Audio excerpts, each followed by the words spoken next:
ఓం శ్రీ మహాగణాధిపతియే నమః. శ్రీవాగ్దేవ్యే నమః. శ్రీమాత్రే నమః. ఉగ్రం వీరం మహావిష్ణుం జ్వలంతం సర్వతోముఖం నృసింహం భీషణం భద్రం వృక్షో ముక్షీయమామ్యం. భగవద్బంధువులందరికీ మా నమస్సుమాంజలి. నరస్య సింహరూపాయ నారసింహాయ నమో నమః అంటారు. విష్ణు అవతారాల్లో 4వ అవతారమైనది నారసింహ అవతారం అంట. ఇందులో స్వామి సగం నరుడుగా సగం సింహంగా కలిసి అవతరించాడంట. అటు భగవంతునిగా కొలుస్తున్నప్పటికీ స్వామి రూపం ఏ విధంగా ఉందయ్యా అంటే సగం నరుడుగా ఉందంట. మరి మిగిలిన సగం ఏ విధంగా ఉందయ్యా అంటే సింహం వలె ఉన్నదంట. అంత ఉగ్రస్వరూపంతో వెలిశాడు ఈ నారసింహస్వామి అంటారు. అటువంటి నారసింహమూర్తి యొక్క జయంతి సందర్భంగా ఆయన గురించి ప్రవచించుకునే అదృష్టం మనకి లభించింది. ఈ నారసింహ జయంతి యొక్క వృత్తాంతాన్ని హిందూ పురాణాల ప్రకారం త్రిమూర్తులలో విష్ణువు లోకపాలకుడిగా సాధు పరిరక్షణ కొరకు దుష్ట శిక్షణ కొరకు ఆయన ఎన్నో అవతారాలు యుగయుగాన అవతరిస్తూ ఉన్నాడంట. అలాంటి అవతారాల్లో 21 ముఖ్య అవతారాలు ఏకవిశాంత అవతారాలు అంటారు. వానిలో అతి ముఖ్యమైనది దశావతారాలు. ఈ దశావతారాల్లో 4వ అవతారమే ఈ నారసింహ అవతారము అంటారు. మహాలక్ష్మితో కలిసి ఉంటాడు కాబట్టి విష్ణువు ఆ శ్రీపదాన్ని చేర్చి శ్రీ నృసింహుడు అని ఈ అవతారమూర్తిని స్మరిస్తూ ఉంటారు జనులు. ఒకానొక సమయంలో కశ్యప ప్రజాపతి భార్య అయిన దితి గర్భాన హిరణ్యాక్ష హిరణ్యకశిపులు అనే మహావీరులు జన్మించారంట. హిరణ్యాక్షుడు బలగర్వితుడై దేవతలను యుద్ధంలో ఓడిస్తూ అందరినీ భయభీతుల్ని చేశాడంట.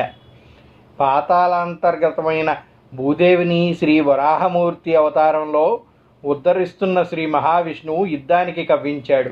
అప్పుడు జరిగిన భీకరమైన యుద్ధంలో హిరణ్యాక్షుడు మరణించాడంట. అతని సోదరుడు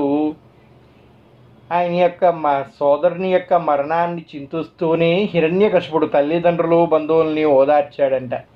అనంతరం రాజ్యపాలన భారాన్ని మంత్రులకు అప్పగించి తాను మందరగిరికి పోయి ఘోరమైన తపస్సు ఆచరించాడంట హిరణ్యకశిపుడు. ఒకానొక సమయంలో కశ్యప ప్రజాపతికి దితి అనే భార్య ఉండేదండి. దితి అదితి అని 2 భార్యలు ఉన్నారు కశ్యప ప్రజాపతికి. దితి యొక్క కుమారులు హిరణ్యాక్షుడు హిరణ్యకశిపులు అంట. వీళ్ళిద్దరు కూడా మహావీరులుగా జన్మించారంట.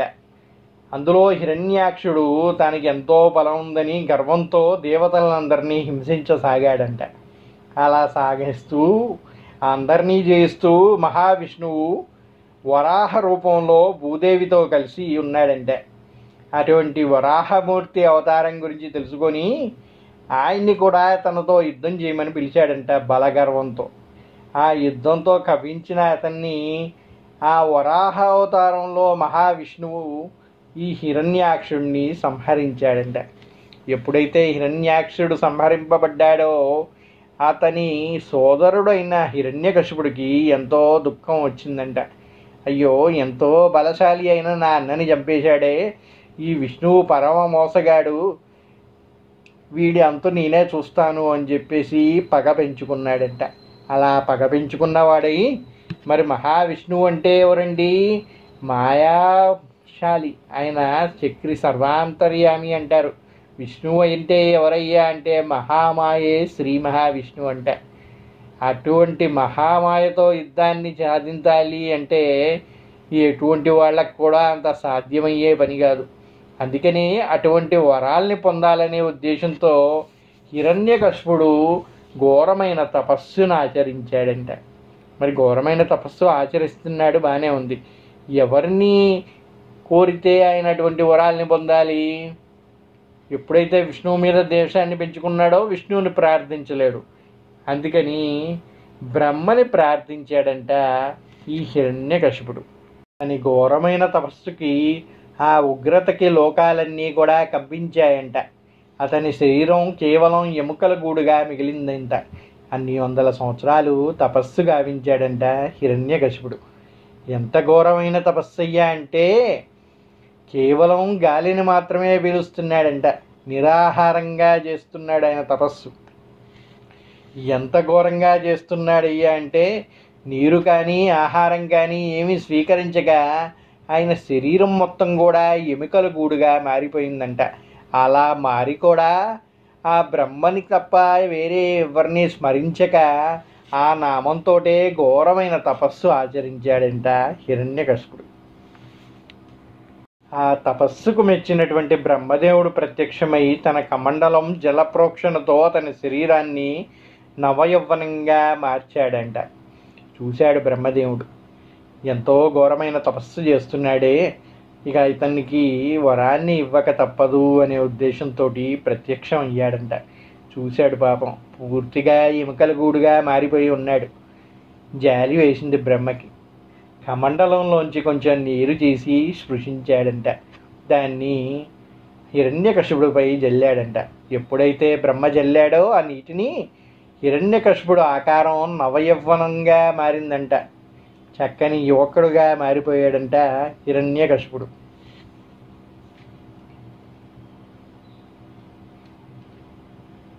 అలా మారటమే కాదు, వజ్ర సదృశంగా మారిందంట ఆయన శరీరం.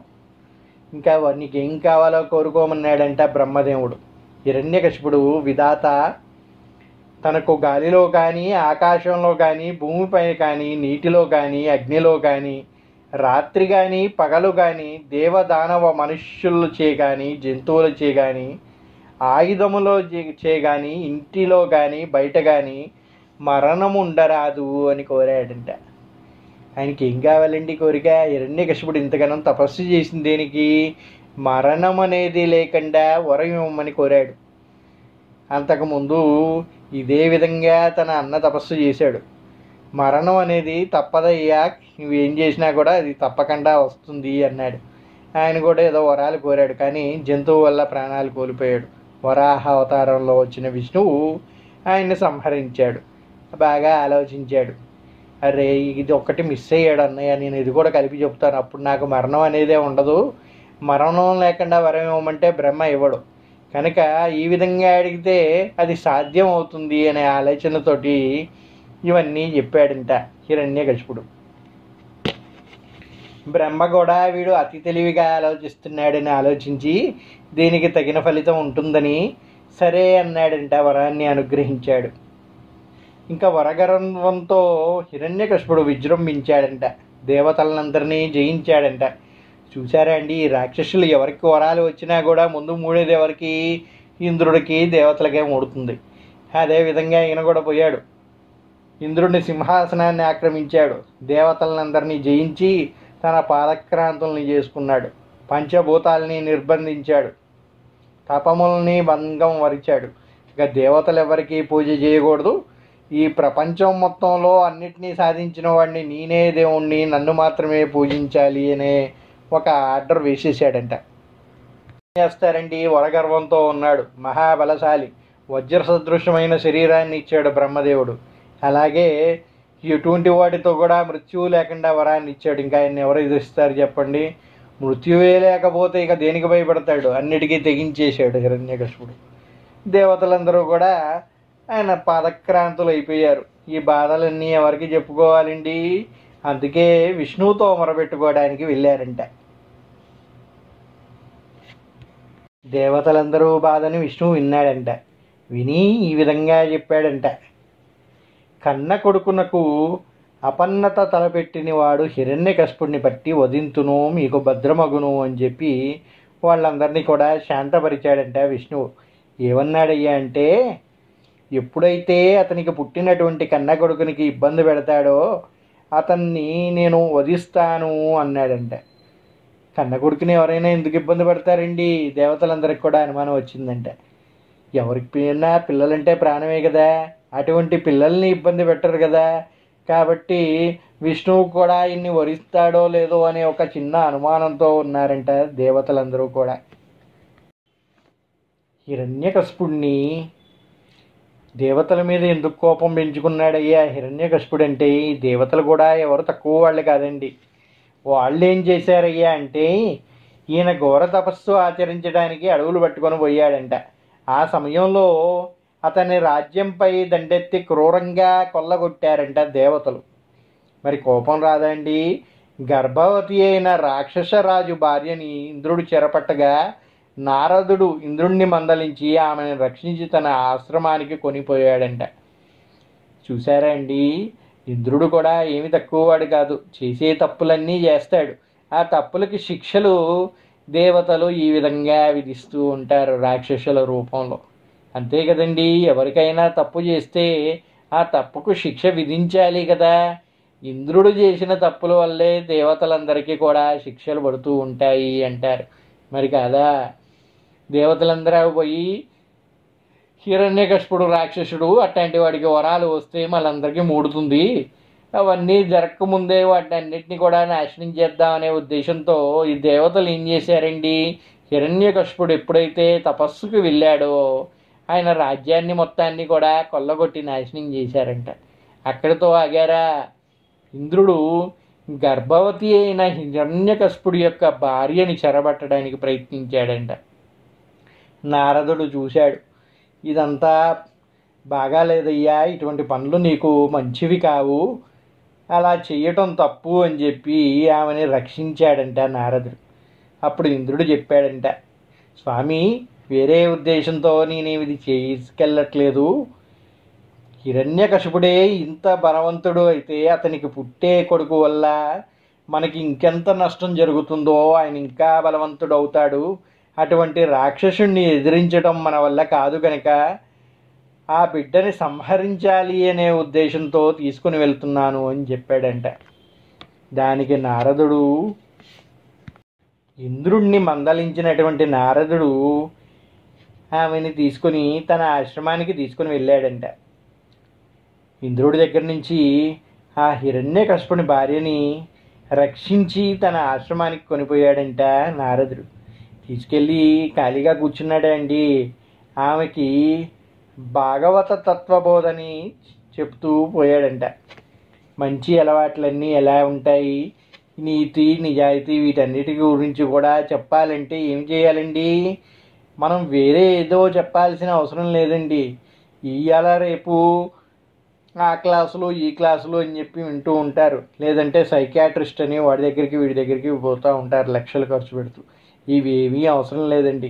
భాగవత రామాయణాలు కానీ చదవగలిగితే దానికి మించినది ఏమీ లేదు అంటారు. నారదుడు కూడా భాగవత తత్వబోధని ఆవిడికి వినిపించాడంట.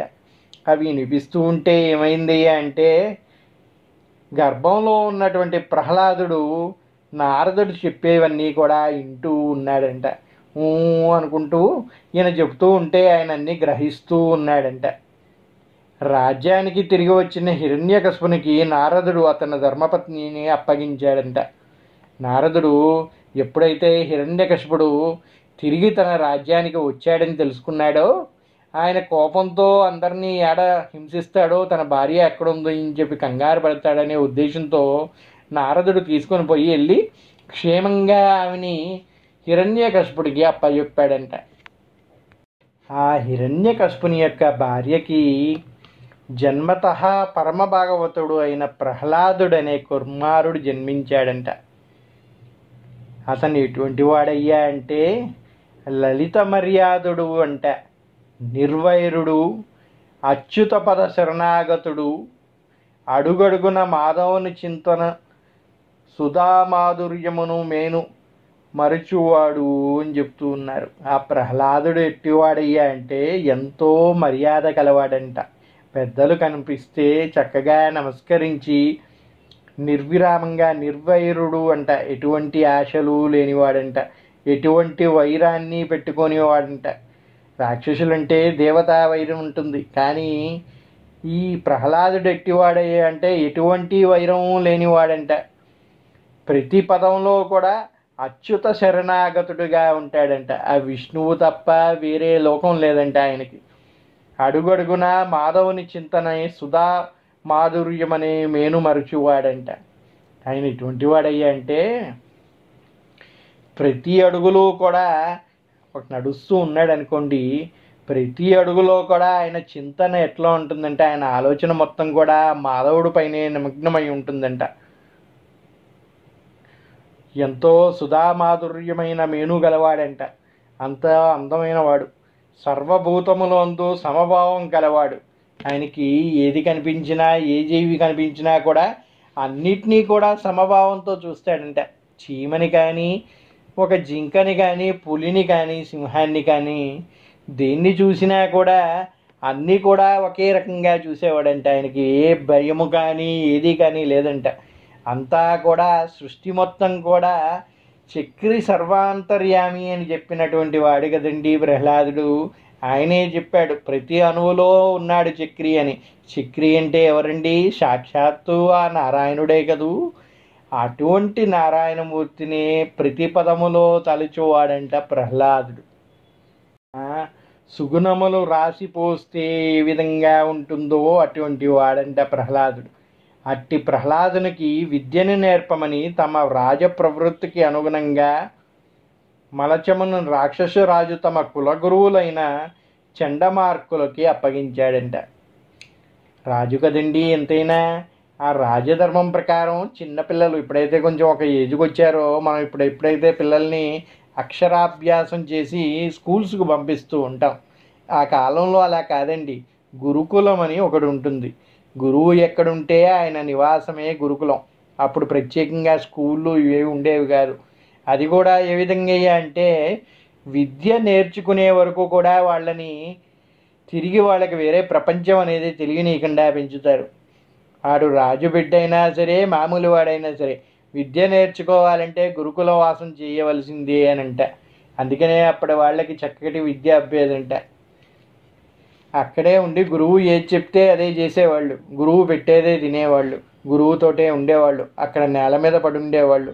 అప్పుడు చక్కగా విద్య ఎక్కేది. ఇప్పుడు అలా కాదు కదండి. పిల్లలకి ఏసీ రూమ్లు, కార్లు, వాళ్ళకి కావాల్సిన సెల్ ఫోన్లు, ట్యాబ్లు అన్నీ ఇచ్చి ఆటలాడుకోమంటే విద్య ఎలా ఎక్కుతుందండి?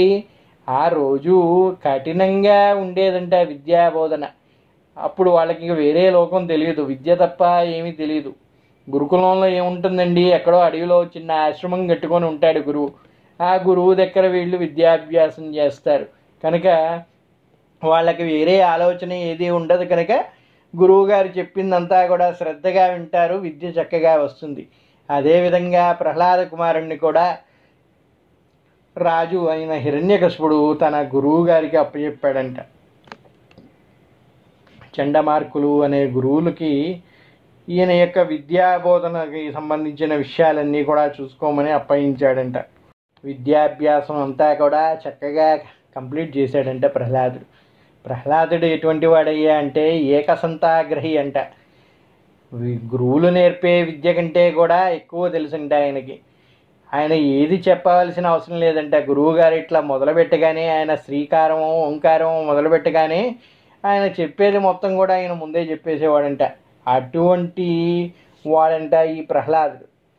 ఆయనకంతా విద్యలన్నీ వచ్చాయండి అని చెప్పి రాజుగారికి వివరిస్తే రాజుగారు పిలిచారంట ప్రహ్లాదుడిని. పిలిచినటువంటి హిరణ్యకశిపుడు, ప్రహ్లాద కుమారా, నీవు ఏమి నేర్చుకున్నావో, నీకు ఏది భద్రమో అని ప్రశ్నించగా ప్రహ్లాదుడు సర్వము అతని దివ్య కాలామయము అని తలచి విష్ణువునందు హృదయము లగ్నము చేయుట మేలు అని ఉత్తరం ఇచ్చాడంట. ఏమి చెప్పాడండి? రాజు ఏమి అడిగాడు? నీవు ఏమి నేర్చుకున్నావు నాయనా, నీకు ఏది భద్రము అని ప్రశ్నించాడంట. నీకు ఏది మంచిది, ఏం నేర్చుకున్నావు ఒకసారి చెప్పు చూద్దాము అన్నాడంట. ఆయన ఏం చెప్పాడు? సర్వము అతని దివ్య కాలమయము అని తలచి విష్ణువునందు హృదయము లగ్నము చేయుట మేలు అన్నాడంట. ఎప్పుడు కూడా మనకి ఏది మేలయ్యా అంటే విష్ణువు అనేవాడు ఉన్నాడు కదండి, సర్వము అతని దివ్య కాలమయమే అని తలవాలంట. మన ఏది జరుగుతున్నా కూడా అదంతా మన చేతిలో ఏమీ లేదు. సమస్తము కూడా ఆ విష్ణువు ఏ విధంగా జరిపిస్తే అదే జరుగుతుందంట. అలా అని తలచి విష్ణువునందు హృదయం లగ్నం చేయుట మేలు, అదే మనకి భద్రము అని వివరించాడంట. హిరణ్యకశిపుడికి ఎప్పుడైతే కుమారుడు హరినామస్మరణ చేస్తున్నాడో ఎంతో కోపం వచ్చిందంట. హరిగిరి అని ఎందుకు ప్రేలుతున్నావు అని తండ్రి గద్దించాడంట. తన శత్రువు అయిన విష్ణువుని కీర్తించినందుకు ప్రహ్లాదుణ్ణి కఠినంగా శిక్షించమని ఆదేశించాడంట. ఆ భటులు కూడా శూలాలతో పొడిచిన, ఏనుగులతో త్రొక్కించిన, మంటల్లో కాల్చిన, కొండలపై నుండి త్రోయించినా కూడా ప్రహ్లాదునికి ఎటువంటి బాధ కలగట్లేదు అని చెప్పి వచ్చి చెప్పారంట. అతడు హరినామస్మరణ మానట్లేదంట. అది చూసిన హిరణ్యకశిపుడు ఎంతో చింతాక్రాంతుడయ్యాడంట. ఇంకొక అవకాశం ఇద్దామనే ఆలోచనతో మళ్ళీ గురువుల్ని పిలిచి, వీడికి మరోసారి విద్యాబుద్ధులు నేర్పి తీసుకురండి అయ్యా, జ్ఞానాన్ని ఉపదేశించండి, ఇటువంటి మాన్లు సరైనవి కాదు, ఆ విష్ణు నామస్మరణాన్ని మానిపించండి అని చెప్పారంట. గురువులు కూడా రాజు చెప్పాడు కదా అని సరే అని తీసుకుని వెళ్ళారంట. ఎప్పుడైతే గురువులు మళ్ళీ గురుకులానికి తీసుకుని వెళ్ళారో అక్కడ ప్రహ్లాదుడు మిగిలిన రాక్షస బాలులకు కూడా ఆత్మజ్ఞానాన్ని, హరితత్వాన్ని, మోక్ష మార్గాన్ని ఉపదేశించసాగాడంట. ఏం చేశాడయ్యా అంటే, ఈయన మారిందే కాకుండా ఈయన హరినామస్మరణని ఆ రాక్షసులకు కూడా నేర్పించసాగాడంట. దీనితో ఆ గురువులు ఇక లాభం లేదని చెప్పి రాజుకు వచ్చి మొరబెట్టుకున్నారంట. క్రోధంతో హిరణ్యకశిపుడు ప్రహ్లాదుని పిలిపించి, నేనంటే సకల భూతాలు భయపడతాయి, దిక్పాలకులు నా సేవకులు, అటువంటి నాకు దిక్పాలకులే సేవ చేస్తూ ఉంటారే, మరి నీకు దిక్కెవరయ్యా, బలం ఎవరయ్యా అని గద్దించాడంట. నా శత్రువుని నామస్మరణ చేస్తున్నావే, ఆ దిక్పాలకులే నాకు సేవకులుగా ఉన్నారే, సకల భూతాలు నేనంటే భయపడతాయి, మరి నా నుంచి నిన్ను రక్షించేవారెవరయ్యా, బలం ఎవరయ్యా అని గద్దించాడంట. అప్పుడు హిరణ్యకశిపుడు ఈ విధంగా చెప్పాడంట, అందరికీ ఎవరు బలమో, అందరికీ ఎవరు దిక్కో ఆ విభుడే నాకు దిక్కన్నాడంట ప్రహ్లాదుడు. అయితే ఈ స్తంభమున జోపగలవా, చక్కిన గిక్కిన అని రాజు ప్రశ్నించాడంట. ఏమయ్యా, నీ విష్ణువు అంతా ఉన్నాడంటావే, ఆయన నిన్ను రక్షిస్తాడంటావే, మరి అటువంటి విష్ణువు నీ స్తంభంలో చూపించగలవా అని అడిగాడంట.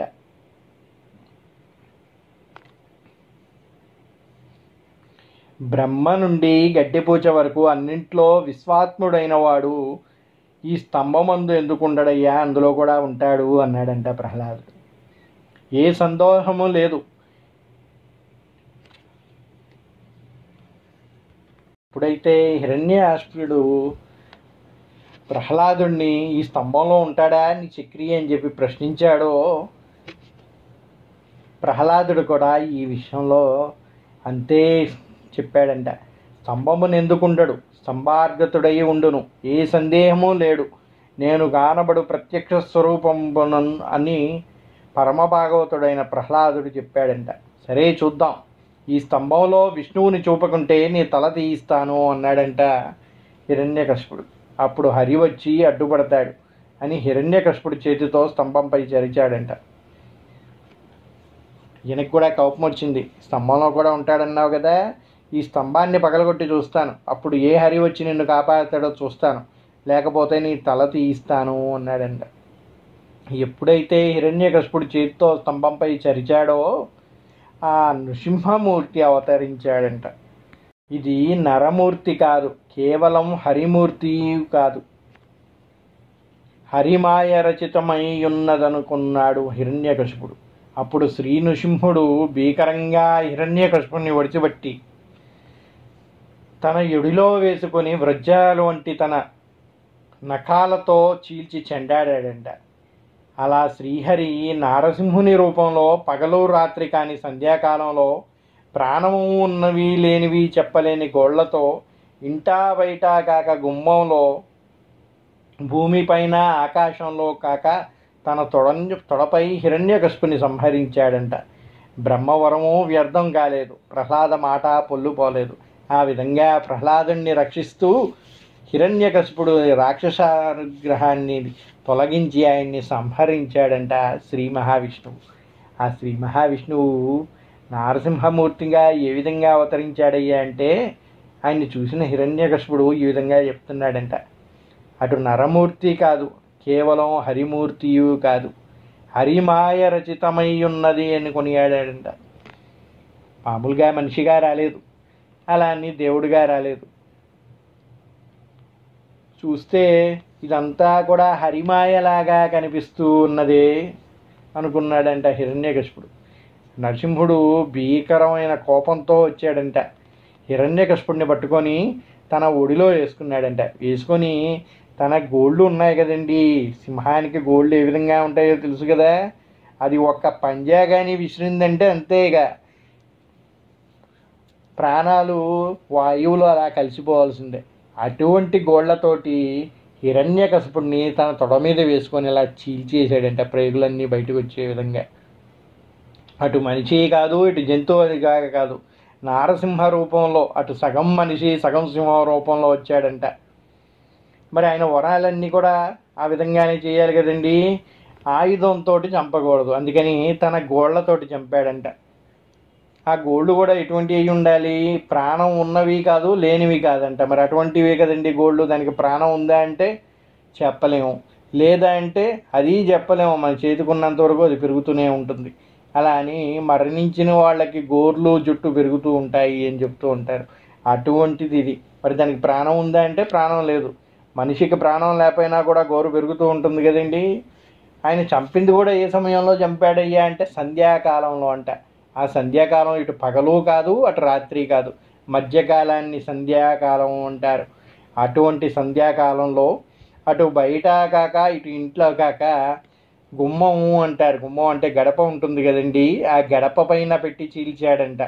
ఆ గడప పైన కాలు మోపి తన తొడలపై వేసుకొని చీల్చేశాడంట. అలా చీల్చి హిరణ్యకశిపుణ్ణి సంహరించాడంట. అలా సంహరించి ప్రహ్లాదుడిని కాపాడిన రోజు ఈ రోజంట. అక్కడ కాపాడింది ఎవరినయ్యా అంటే కేవలం ప్రహ్లాదుడినే కాపాడలేదు ఆ నారసింహుడు.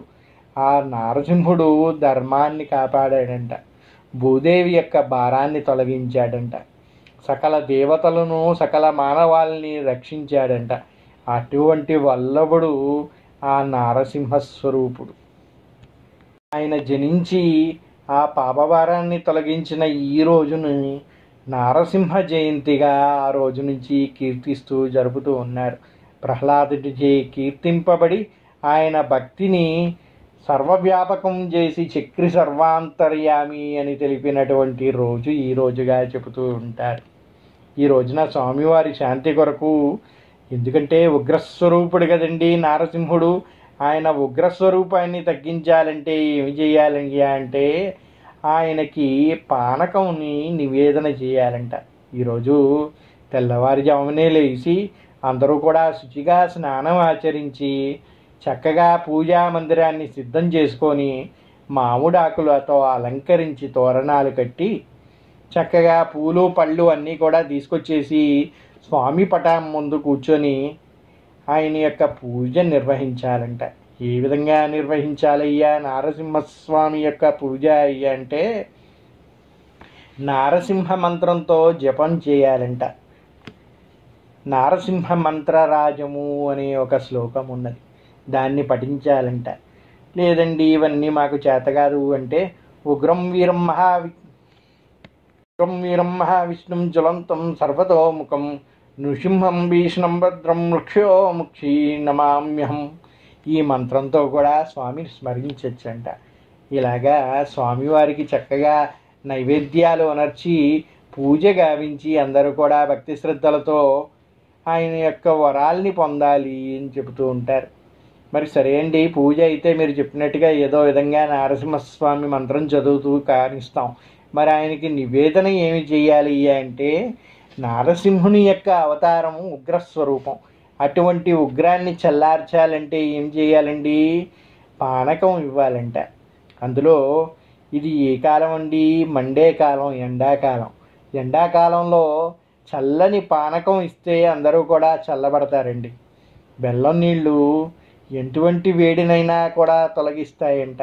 అందుకే ఈ నారసింహ క్షేత్రాలని కానీ మీరు చూసుకుంటే ఎక్కడెక్కడ ఉన్నాయి ఆ నారసింహ క్షేత్రాలంటే ఎక్కువగా వేడి ఉన్న క్షేత్రాలు అంటే అగ్నిగుండాలు.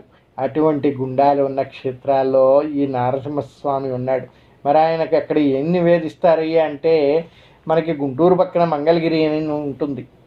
ఆ మంగళగిరిలో పానకాల స్వామి అనే నారసింహుడు అవతరించి ఉన్నాడు. ఆయనకి ఏమి చేస్తారయ్యా అంటే, నిత్యము కూడా భక్తి శ్రద్ధలతో లక్షలాది మంది భక్తులు ఆయనకి పానకం పోస్తూ ఉంటారు. ఎంత పానకం అయితే మీరు పోస్తారో అందులో కొంత ఆయన స్వీకరించి కొంత మీకు ప్రసాదంగా తిరిగి ఇస్తూ ఉంటాడు. అటువంటి నారసింహుడు ఎప్పుడైతే మీరు పానకం పోసి ఆయన కోపాన్ని చల్లారుస్తారో చక్కని చల్లని హృదయంతో మిమ్మల్ని ఆశీర్వదించి అనుగ్రహిస్తాడంట. నారసింహస్వామి అంటే మహాశక్తి అండి. ఆ మహామాయ విష్ణుస్వరూపుడైన నారసింహుడు ఎంతో శక్తివంతమైన దేవుడంట.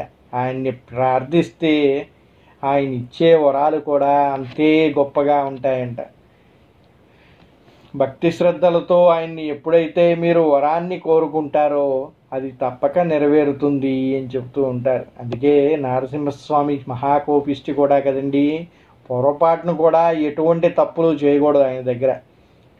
మీకు చేత కాకపోతే నైవేద్యం పెట్టడం లేకపోతే పూజ చేయడం చేత కాకపోయినా కూడా ఆయన పెద్దగా పట్టించుకోడు. కాకపోతే భక్తి శ్రద్ధలు లేకుండా చేసే పూజని మాత్రం ఆయన స్వీకరించడంట. అందుకే మీ దగ్గర ఏమున్నా లేకపోయినా స్వామి పైన నిర్మలమైన భక్తి ఉండాలంట. అటువంటి భక్తి కానీ ఉంటే మీరు ఆయనకి ఏమీ ఇవ్వకపోయినా కొద్దిగా నీళ్ళు ఇచ్చినా చాలు మిమ్మల్ని అనుగ్రహిస్తాడంట. అటువంటి నారసింహస్వామికి ఆయన ఉగ్రస్వరూపాన్ని సంహరించడానికి బెల్లం పానకాన్ని నివేదనగా ఇమ్మన్నారు. మీరు ఏదో పాలు పెరుగు నెయ్యి అన్నీ తీసుకొచ్చేసి ఏదో అంతా ఇంత ఖర్చు పెట్టేసి ఆ స్వీట్లని ఈ స్వీట్లని చేసి నివేదన చేయక్కర్లేదు స్వామికి.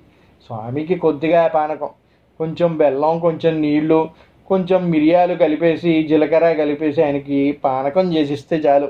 అదే పరమావశదంగా స్వీకరిస్తాడు, మహానివేదంగా స్వీకరిస్తాడు. దాంతోపాటు మీకు చేతనైతే కొంచెం పెసరపప్పు పెట్టండి. ఇంతే. ఆయనకి పెద్ద పెద్ద నైవేద్యాలు ఏమీ అవసరం లేదు. అవి ఇస్తే చాలు ఎంతో సంతుష్టుడవుతాడంట నారసింహస్వామి.